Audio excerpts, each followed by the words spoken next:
Абе, Джони, што одма судите, бе? Мајке, вика, свалим, војне, вика, развалим. Ќе се снима? Да кажам поинаку.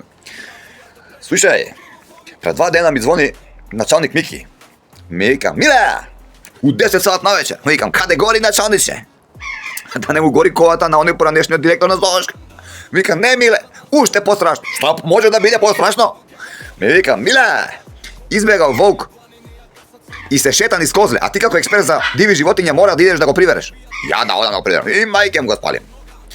Ја му викам, избегал волк од Зоолошка. Не бе, вика, уште пострашно. Што бе, викам? Абе, вика, не бил од Зоолошка.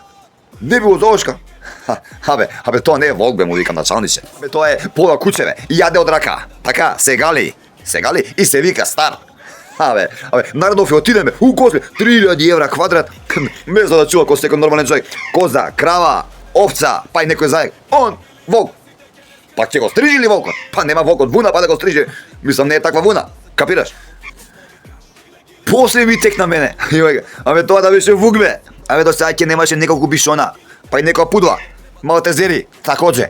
Не зезај, бе. Абе, вас не ви требам ја. Вас ви треба грумер. Да го истрижи, така, да му извади тоа крилежите, да го извања, па после стар ќе светне како звезда на небо, звезда на Даница, на небица Даница, како беше Валеренски. Тоа е човек на човек вук.